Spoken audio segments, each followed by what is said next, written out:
right, thank you for staying Daybreak. Let's start that discussion in the group of young people here to hear what their views are of President William Ruto's 3 years in office. How has he performed, well or not, on several fronts? We'll talk about education, the cost of living, healthcare, corruption, human rights, and generally how he has performed in the last 3 years. Tomorrow marks exactly 3 years, the 13th of September, 2025. There's been a lot of views here. We'd like to hear from you.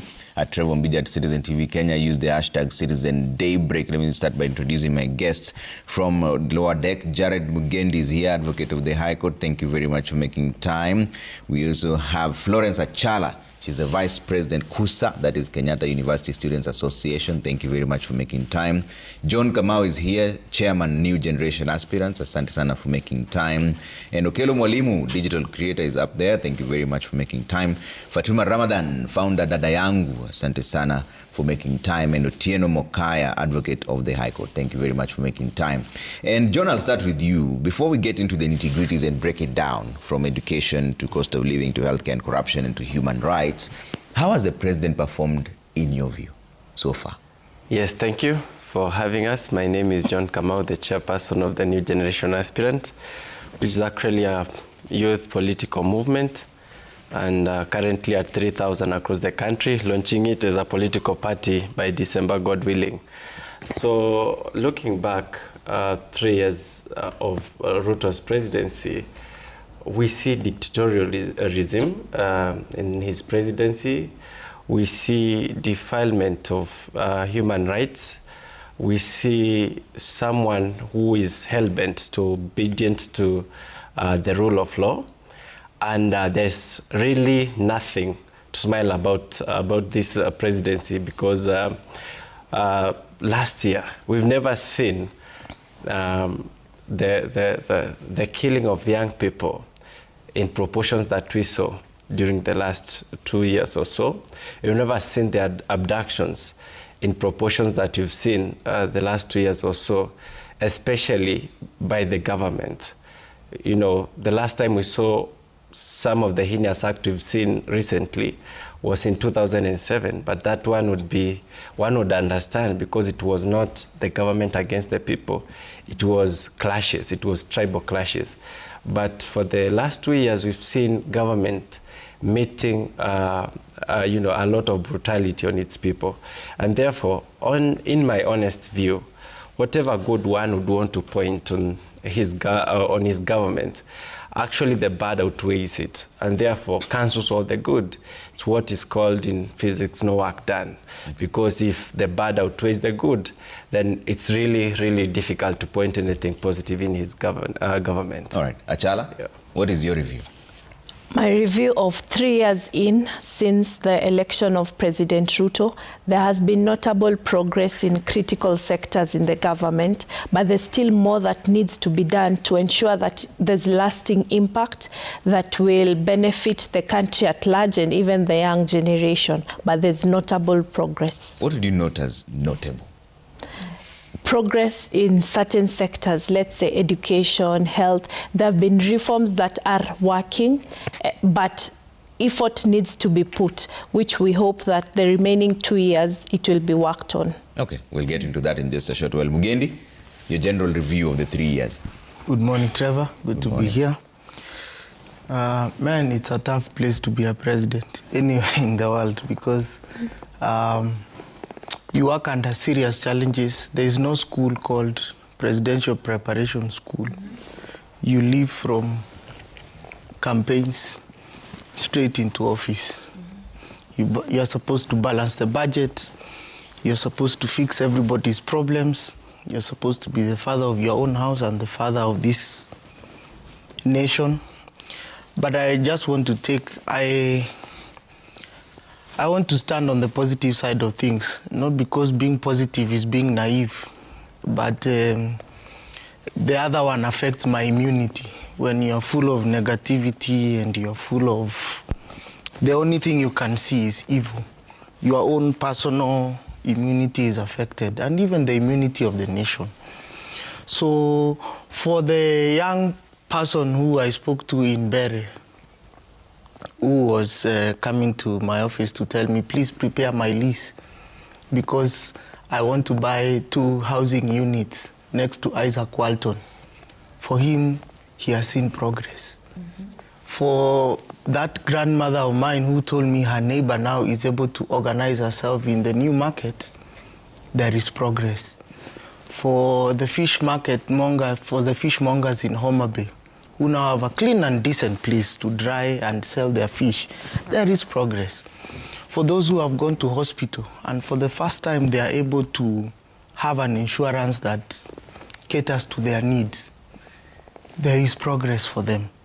So maybe as much as we may want to sit here and characterize this as an academic exercise, there are those who may not have a voice like we do in the rural areas, whether it's those fathers and sons who are able to see some relief in the way they pay their school fees. Because oftentimes what is presented in the truth centers also has an interest.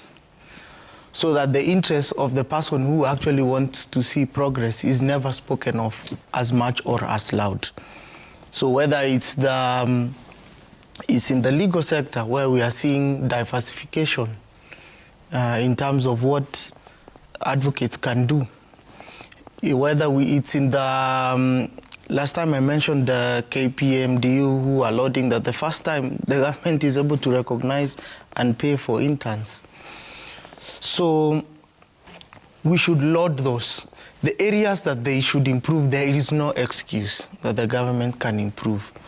But let us be there to encourage them to improve, not to tear them down. Because anytime you tear someone trying to make a progress, you injure yourself more. Okay.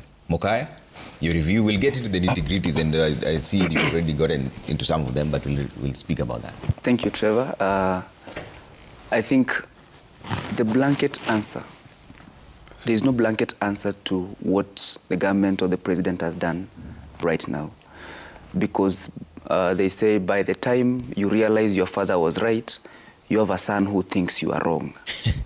So if the thing about trying, and for those who watch football, one of the phenomenal players we know was Ronaldinho.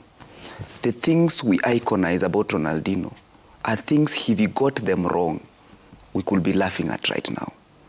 So trying just like thinking, you risk conflict, you risk failing.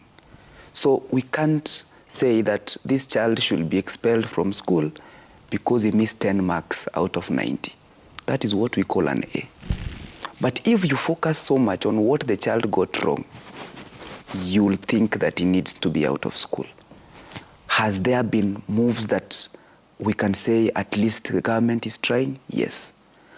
By making those moves, did the government or the president dare to be wrong? Yes. But do we say that the president is good because he did nothing wrong? Or should we say that the president or the government has tried to be good by trying to do good and on its way made mistakes?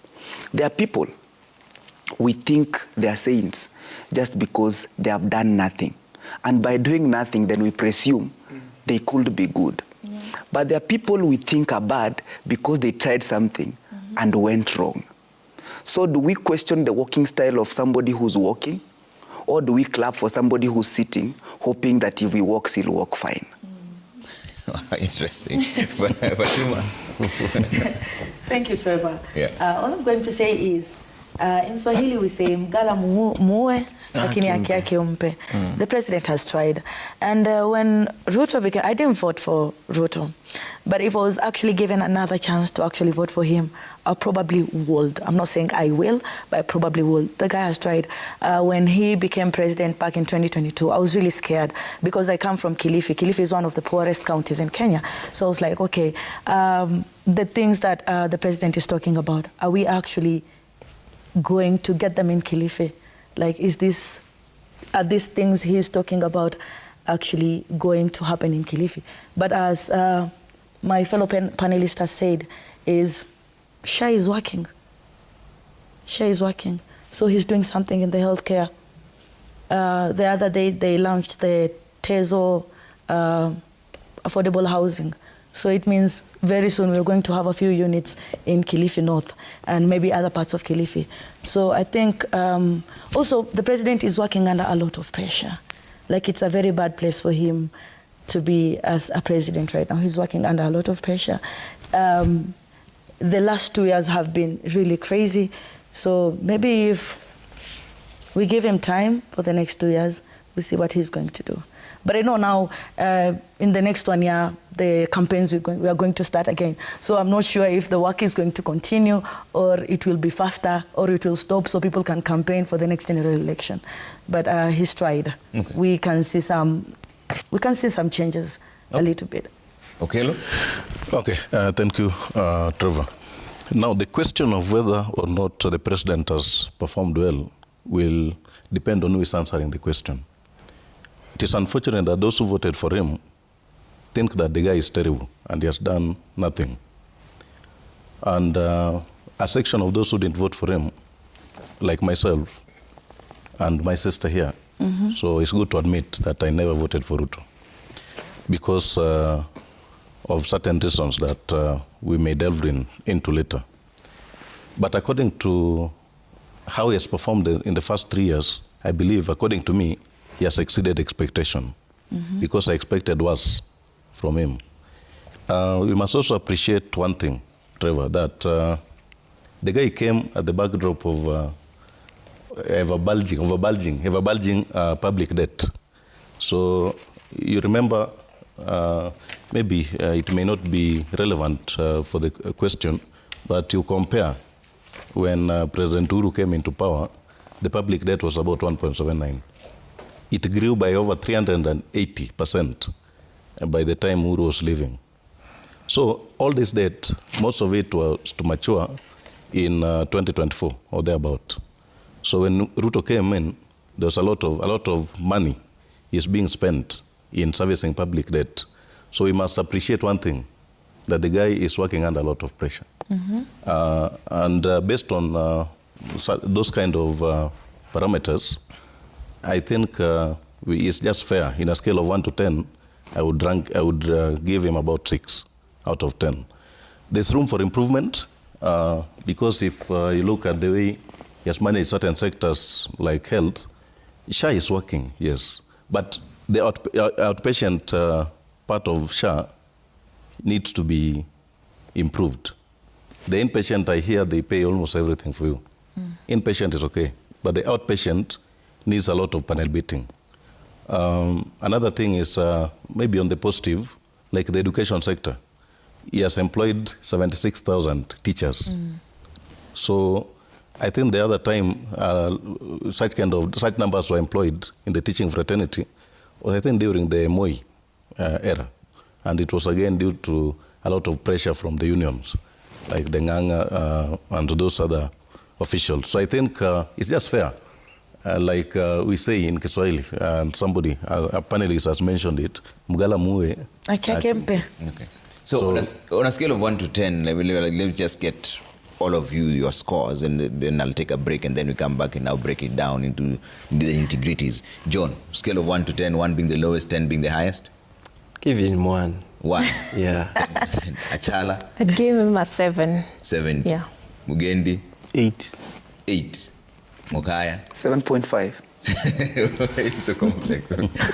Until we have a proper factory in Kilifi, I'll give him a 5. A 5? Yeah. But okay. I'll maintain the 6. You maintain 6? I maintain 6. Okay. Let's take a quick break now. When we come back, we get into the nitty-gritties, talk about the education sector, the cost of living, healthcare, and corruption and human rights as well. When we review the President William Ruto's 3 years in office, and keep your views coming at Trevor Mbidi at Citizen TV Kenya. Use the hashtag Citizen Daybreak. See you in just a short while.